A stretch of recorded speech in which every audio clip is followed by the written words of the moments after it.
Hi hello welcome to our channel. నేను మీ సిరి.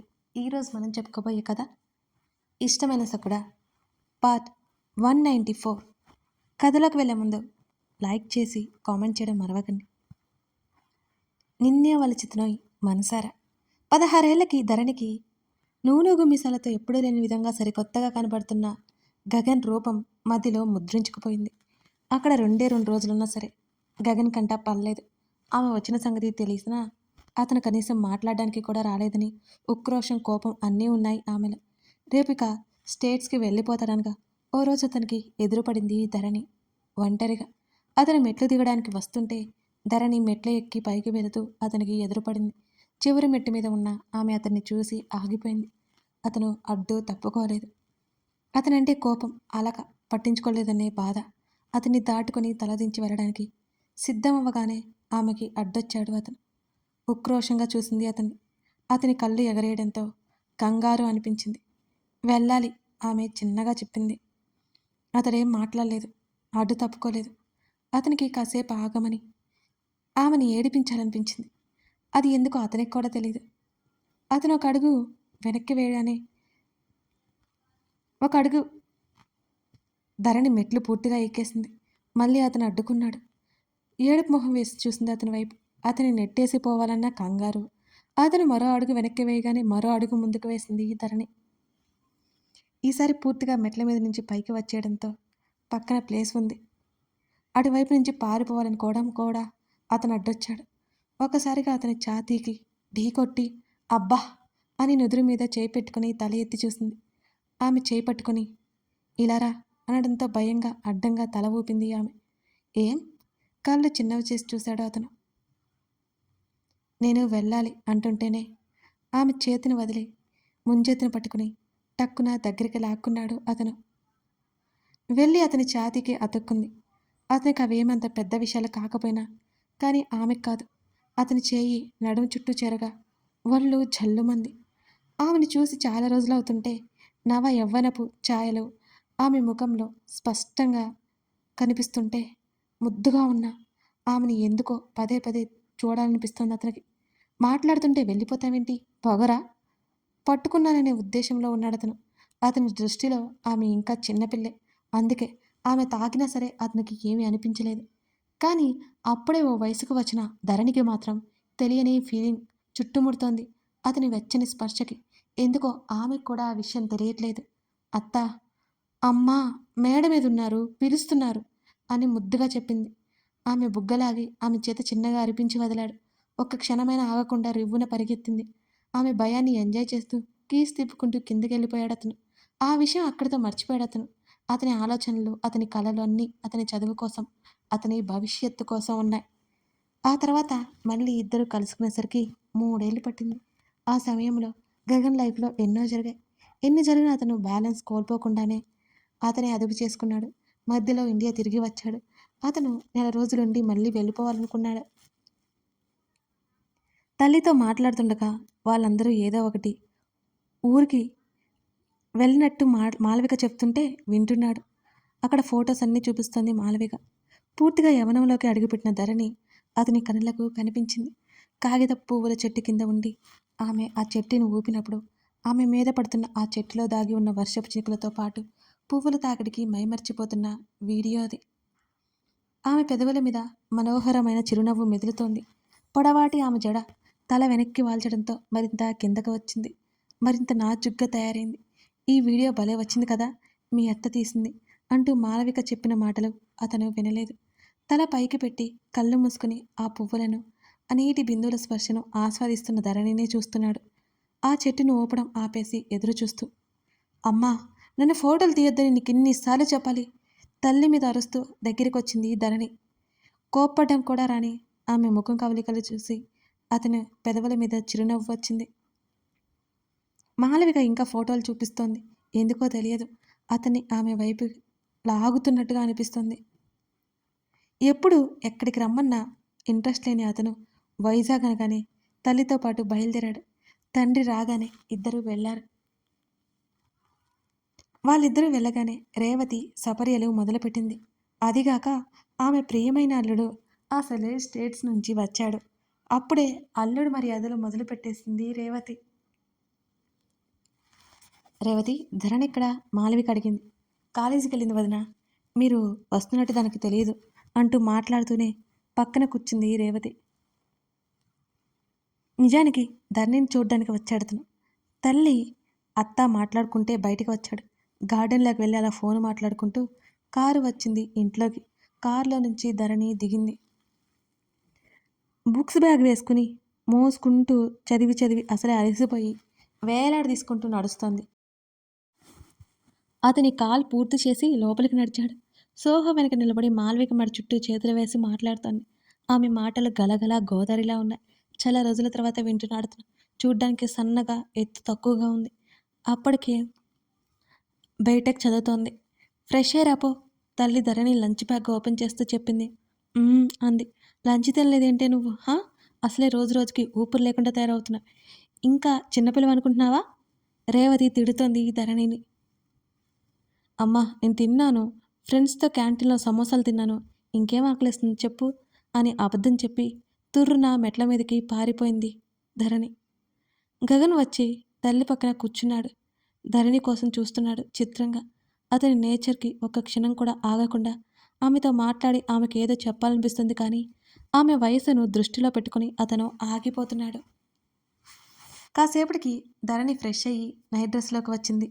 అత్త వచ్చిందని హుషారు వచ్చిన ఆమెకి గగన్ వచ్చిన సంగతి తెలియలేదు. తన తల్లితో మాట్లాడుతూ నవ్వుతూ ఉన్న అతన్ని చూసి మెట్ల మీద ఆగిపోయింది ధరణి. ఆమె అడుగులు నెమ్మదించాయి. ఫారెన్ వాటర్ వంటబట్టినట్టు అసలే రంగుంటాడేమో, ఇంకా రంగు తేలాడు.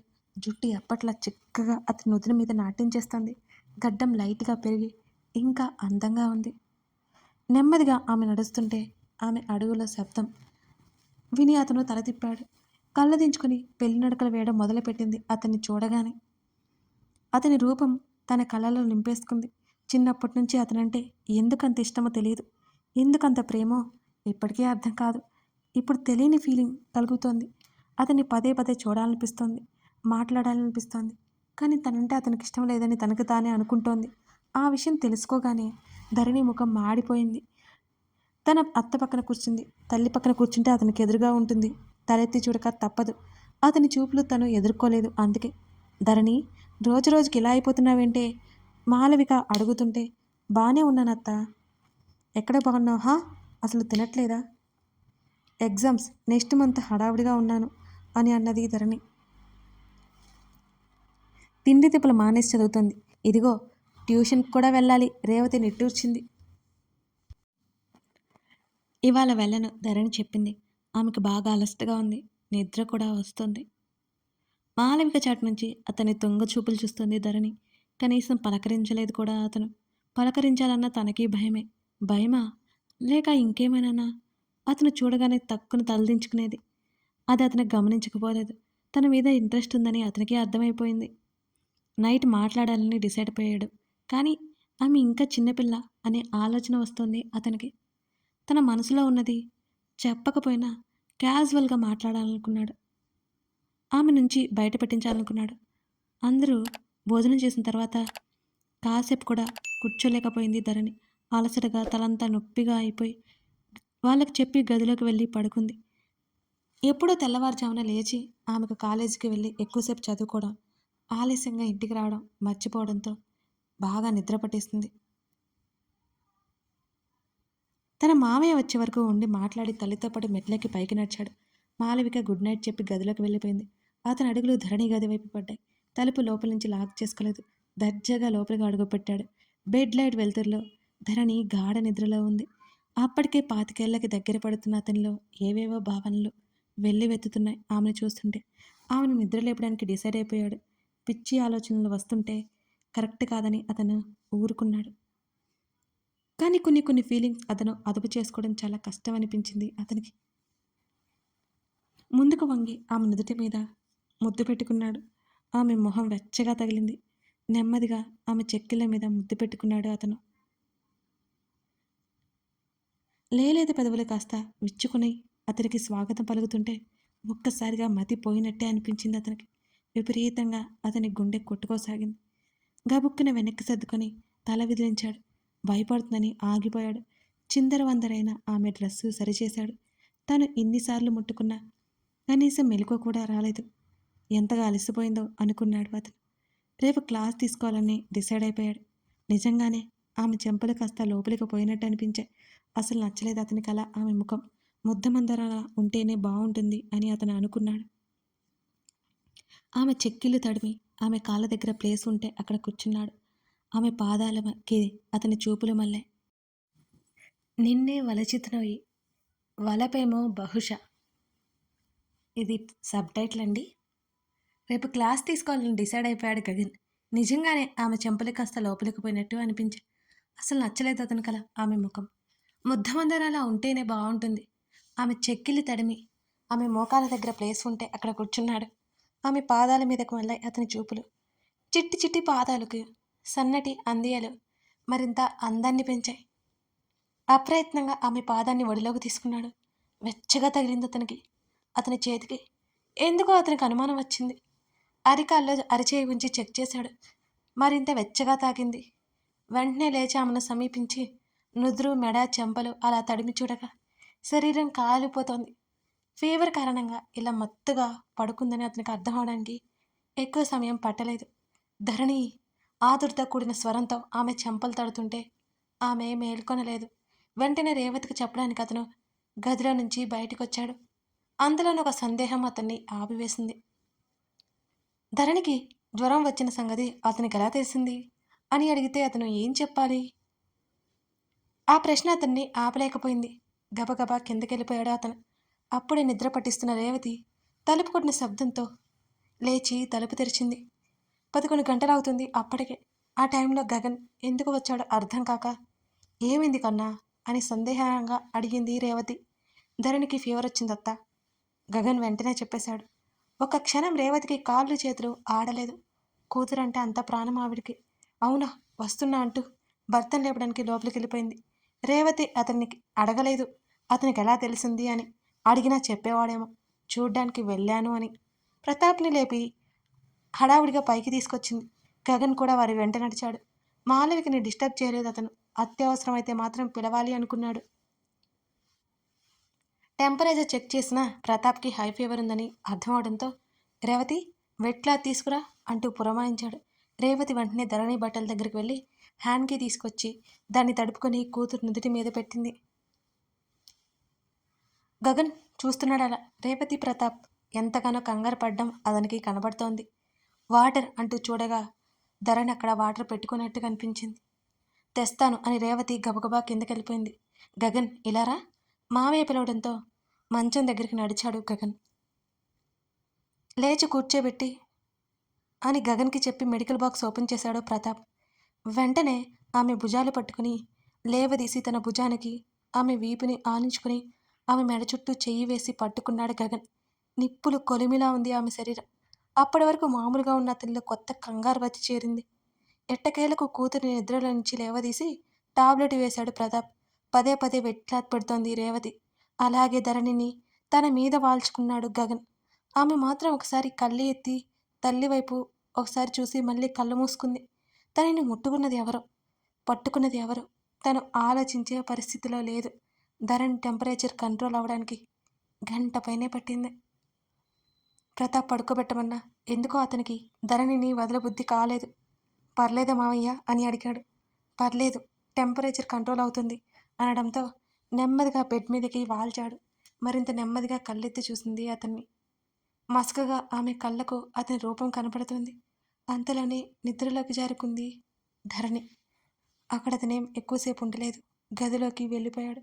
ఇంకా ఆమె వెచ్చదనం అతని చేతులకి అతని ఛాతీకి అంటుకుపోయినట్టే ఉంది. మరీ అంతగా సాలిపోయిన ధరణి గుర్తుకొస్తుంటే అతనికి నిద్ర పట్టలేదు సరిగ్గా. ఉదయం లేచి సరాసరి ధరణి గదిలోకి వెళ్ళాడు. ఒకవైపు తిరిగి ముడుచుకొని కనిపించింది ధరణి అతనికి. ఆమె దగ్గరికి వెళ్ళి ఆమె చెంప మీద అరచేతిని ఆనించి చేతిని వెనక్కి తీసుకున్నాడు. నీరసమంతా ఆమె ముఖంలోనే నింపుకొని పడుకున్నట్టుంది ఆమె వాలకం. ఆమె చేతులు తన చేతుల్లోకి తీసుకుని ఆమె చేతి వెనక భాగాన్ని అతను ముద్దు పెట్టుకున్నాడు. చేతిని లాక్కుని పడుకుంటానమ్మా కాసేపు, కాలేజ్కి ఇంకా టైం ఉందమ్మా విసుక్కుంటూనే నిద్రమత్తుతో చెప్పి అటువైపు తిరిగి పడుకుంది ధరణి. అతని కళ్ళు చిన్నవైపోయినాయి. ఆరోగ్యం చేతులారా పాడు చేసుకుందని చూస్తేనే అతనికి అర్థమవుతుంది. డిస్టర్బ్ చేయాలనిపించక వచ్చేశాడు బయటికి. రేవతి ధరణి కోసం టిఫిన్ తీసుకెళ్ళి పైకెళ్ళింది. విషయం తెలిసిన మాల్విక్ కూడా ధరణి దగ్గరికి వెళ్ళి గంటసేపు ఉండి కిందకొచ్చింది. వచ్చి వెంటనే వెళ్ళిపోతానన్న కొడుకు వెళ్తాను అనే మాట అటు ఉంచితే ఆ ఊసేలేనట్టు ఉన్న కొడుకుని చూసి ఏదో అనుమానం కలిగింది మాలవికలో. కానీ అతని బిహేవియర్ చాలా మామూలుగా ఉండడంతో పెద్దగా పట్టించుకోలేదు గగన్. గగన్ని మాలవిక. అప్పుడే తన మామయ్యతో అకౌంట్స్ గురించి మాట్లాడుతుంటే తన కొడుకు మాలవిక నవ్వుకుంది. కాసేపటికి రేవతికి కూడా కిందకొచ్చింది. కూతురి ఆరోగ్యం మెరుగుపడిందని తెలిసిన తర్వాత వెళ్ళిపోయాడు ప్రతాప్.